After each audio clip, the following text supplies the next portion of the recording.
Ladies and gentlemen, today I stand before you to speak on a subject that has shaped human thought, debate, and belief for centuries: the question of God's existence. My position is clear and direct. There is no God. This is not an attempt to insult faith, but rather a rational exploration of why belief in a divine being is not supported by evidence, logic, or necessity in understanding our universe. When we examine the claim that God exists, the very first question that arises is, where is the evidence? Extraordinary claims demand extraordinary proof, and the existence of an all-powerful, all-knowing being is perhaps the most extraordinary claim of all. Yet throughout history, no clear, testable, and universally accepted evidence has been presented. Instead, what we often see are appeals to faith, ancient scriptures, or personal experiences that cannot be verified by others. If such a supreme being truly existed and wanted humanity to believe in him, then undeniable evidence should be present and accessible to all, not hidden in ambiguity or left to interpretation. In the modern world, we rely on evidence to make rational decisions in every aspect of life. We don't accept medical treatments without scientific trials. We don't build bridges without engineering proof. And we don't accuse someone of a crime without factual evidence.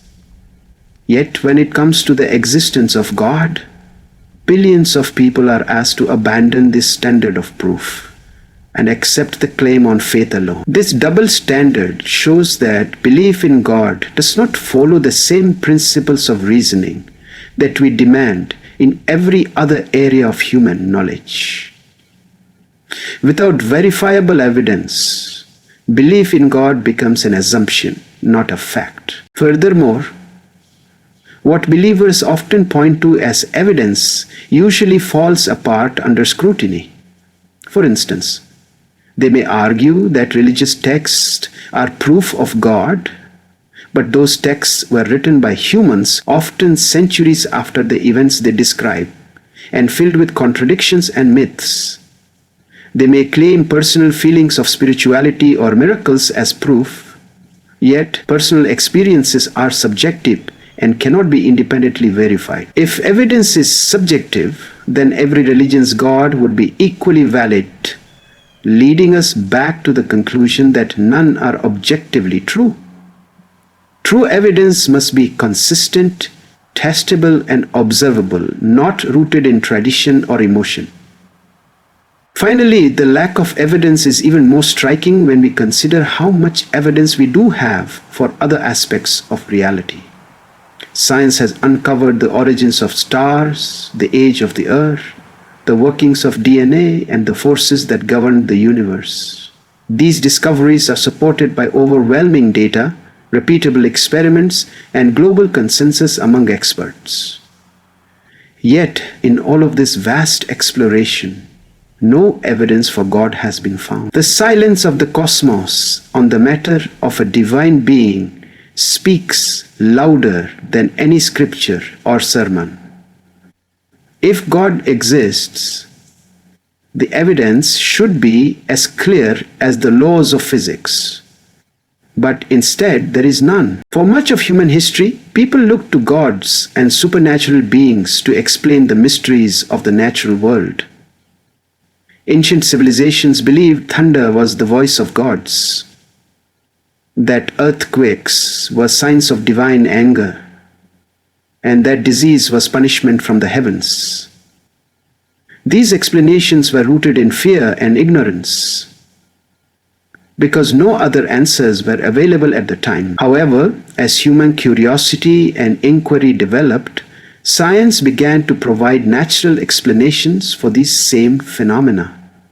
We now understand that thunder is caused by the rapid expansion of air during lightning, that earthquakes are the result of tectonic movements, and that diseases are caused by bacteria and viruses. Step by step, the role once attributed to gods has been replaced by knowledge, grounded in observation and evidence. The strength of science lies in its method. It does not ask us to blindly accept claims, but rather to question, test, and verify them. Every scientific theory is subject to scrutiny and must be backed by measurable evidence. For instance, the theory of evolution explains the diversity of life on Earth not through divine creation but through natural selection and adaptation, supported by fossils, genetics, and direct observation. The Big Bang theory provides a logical, evidence-based explanation for the origin of the universe, with data from cosmic background radiation and galactic expansion. These explanations do not require the intervention of a supernatural being. Instead, they highlight the beauty of natural processes that function according to consistent laws. Believers often suggest that gaps in our scientific knowledge leave room for God, but this God of the gaps argument weakens over time. Every generation has faced mysteries that seemed unsolvable. Yet with progress, those gaps shrink. Lightning, eclipses, plagues, and even mental illness were once credited to divine forces, but now they have clear natural explanations. To claim that God did it is to surrender inquiry, while science insists that every mystery invites deeper investigation. In this way, science not only replaces the need for divine explanations, but also fuels our sense of wonder and discovery without resorting to superstition. Moreover, science has practical applications that faith cannot offer.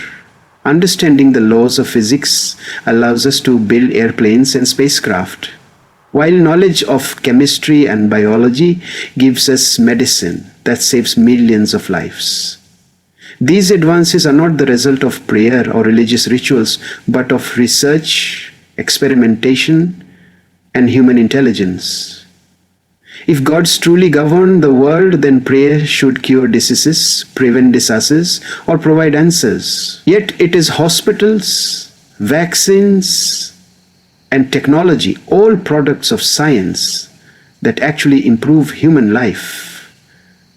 This undeniable success of science demonstrates that natural explanations are not only more accurate, but also more useful than they believe in divine intervention. One of the most striking arguments against the existence of a single universal God is the sheer diversity of religions across the world.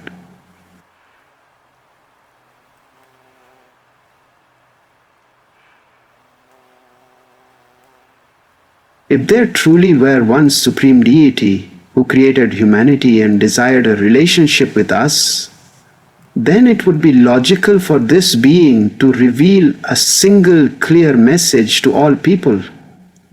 Instead, what we see is a vast collection of belief systems, each with different gods, rituals, and doctrines, from Hinduism with its countless deities, to Christianity with its one triune God, to indigenous traditions with spiritual beings tied to nature. The variety suggests not a single divine source, but the creative imagination of human cultures.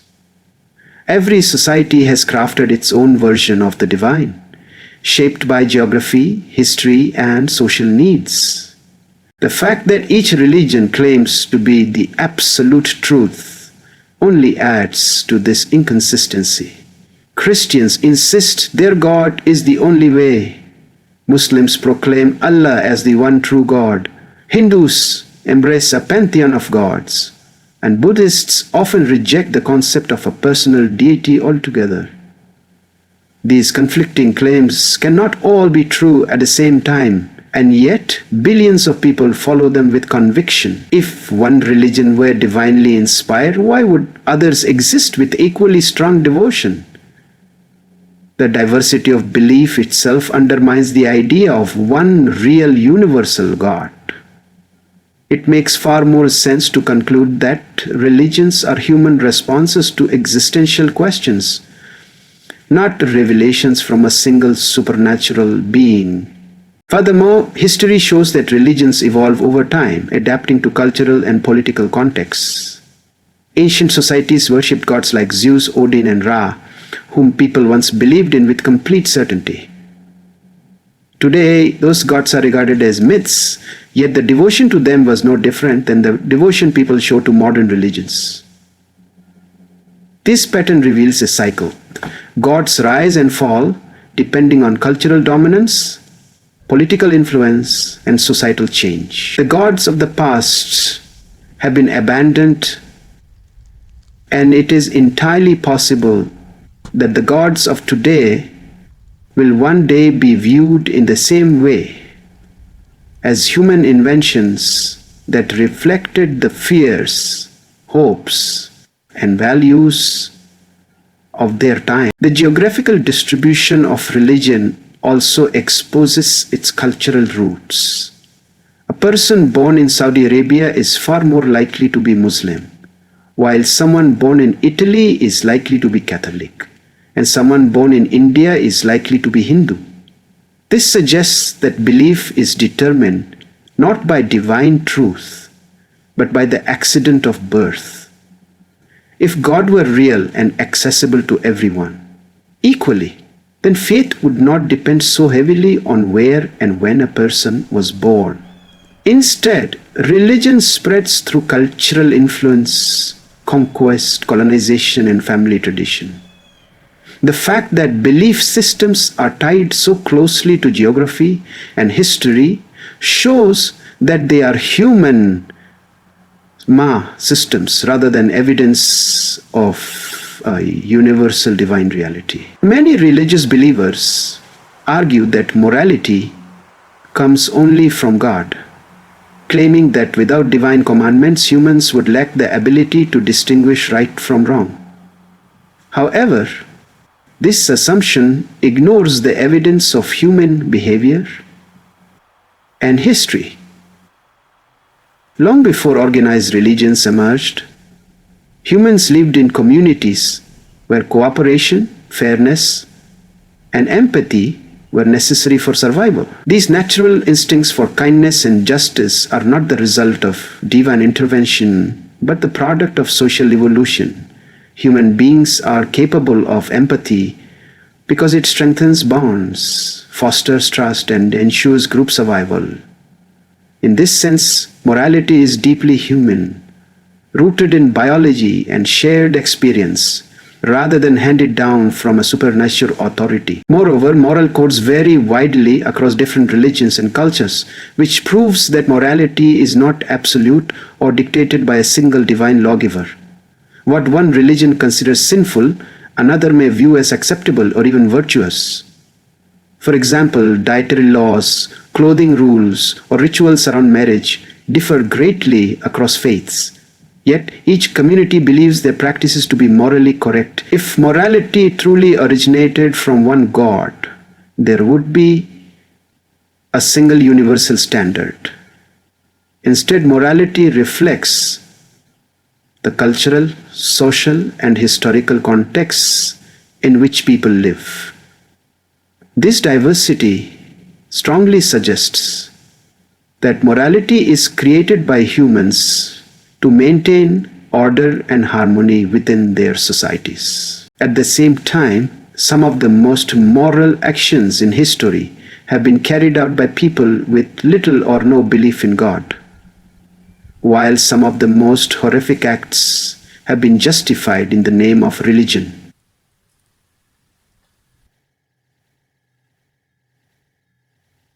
Eli, here's the thing.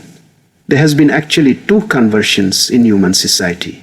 In compassion cultivates the defense of God's will. On the other hand, secular humanist movements have promoted equality, justice, and compassion without appealing to divine authority. Here's the thing. There has been no other option. This contrast shows that morality is not dependent on religious faith, but on human reasoning, empathy, and the desire to create a better world for everyone. Finally, the idea that people need God to behave morally reduces human dignity. It suggests that without fear of divine punishment or hope of eternal reward, we would all descend into chaos. Yet countless non-believers live moral, ethical lives guided by conscience, empathy, and respect for others. True morality comes not from obedience to a higher power, but from understanding the consequences of our actions and valuing the well-being of others. A society that grounds morality in human responsibility rather than divine command builds a more authentic and compassionate foundation for justice and peace. One of the strongest arguments against the existence of an all-powerful, all-knowing, and all-knowing God is the undeniable presence of evil and suffering in the world. If such a God exists, why would he allow children to suffer from diseases, innocent people to be victims of violence, or entire communities to be destroyed by natural disasters? Believers often attempt to explain this by claiming that suffering is part of a divine plan or a test of faith. But these explanations sound hollow in the face of real human pain. The sheer scale of unnecessary suffering suggests not the work of a benevolent deity, but the indifference of a universe governed by natural forces. When we examine the concept of God logically, the problem of evil becomes impossible to reconcile. If God is all-powerful, then he has the ability to prevent suffering. If he is all-knowing, then he is aware of every instance of pain and injustice. And if he is all-cunning, then he would surely want to prevent his creations from experiencing unnecessary harm. Yet suffering continues, often in brutal and senseless ways. This contradiction exposes a flaw in the traditional idea of God. He cannot be all three: powerful, knowing, and loving, in a world filled with so much suffering. If he exists, he is either unwilling or unable to stop evil, which undermines the very definition of God. Religious explanations such as free will also fail to resolve this issue. While free will may account for some human-caused suffering, such as violence or corruption, it cannot explain natural disasters, genetic disorders, or childhood illnesses that cause suffering before a person even has the chance to make choices. No child chooses to be born into famine, no family chooses to lose loved ones in earthquakes, and no community chooses to be struck by devastating hurricanes. These forms of suffering are not the result of free will, but of the natural world. If God designed this world, then he designed it with the built-in capacity to harm and destroy, which again raises doubts about his supposed benevolence. The persistence of evil and suffering has led many thinkers, philosophers, and even former believers to reject the idea of God altogether.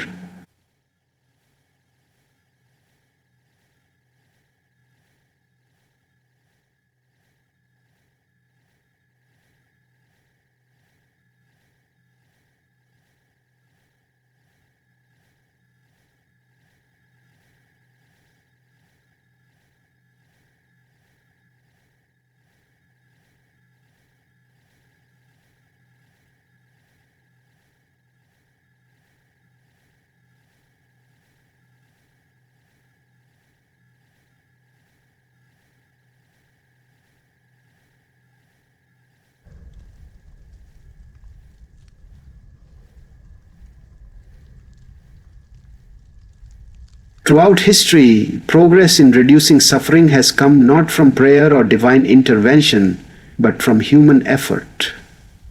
Medicine to cure diseases, technology to prevent disasters, and justice systems to protect the vulnerable.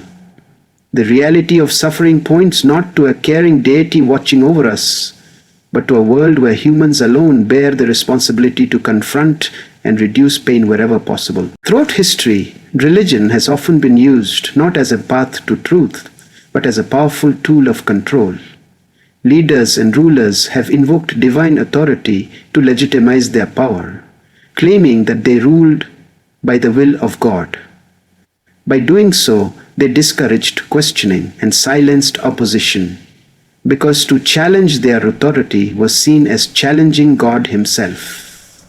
The concept of the divine right of kings in Europe, or the religiously justified rule of emperors and sultans across the world, demonstrates how faith was used to keep populations obedient. Religion in these cases became less about spiritual guidance and more about maintaining political and social order through fear of divine punishment. In addition to political control, religious institutions have historically exerted dominance over knowledge and thought.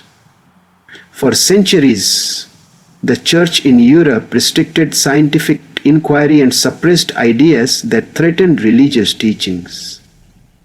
Thinkers like Galileo and Giordano Bruno faced persecution for presenting evidence that contradicted Scripture. By controlling access to knowledge and declaring certain ideas heretical, religious leaders maintained their influence over how people understood the world. The suppression of critical thinking served to keep individuals dependent on religious authority for answers, rather than encouraging free thought and exploration. Religion has also been used to justify oppression, inequality, and violence. From the Crusades to the Inquisition, from witch hunts to religious wars, countless lives have been lost in the name of God. Slavery was defended through religious texts, women were denied rights under the guise of divine law, and marginalized groups were often condemned as sinners. In many cases, religion provided a moral cover for actions driven by power, greed, and pride. By framing injustice as the will of God, oppressors were able to commit atrocities while silencing those who might otherwise resist. This manipulation demonstrates how religion can be twisted into a tool of exploitation rather than a source of compassion. Even today, religion continues to influence political systems, laws, and social norms in ways that restrict freedom and progress. In some countries, religious leaders wield more power than elected officials, enforcing rules based on scripture rather than human rights. In others, debates on issues such as education, healthcare, and gender equality are shaped not by reason or evidence, but by religious dogma. This ongoing use of religion as a mechanism of control shows that its role is often less about guiding personal morality and more about shaping societies in ways that benefit those in power. Instead of liberating people, religion has frequently functioned as a means of control that limits freedom, suppresses individuality, and resists progress. For many people, the idea of a world without God seems frightening, as though removing belief in a higher power strips life of meaning and purpose. Yet, in reality, the absence of God can be profoundly liberating.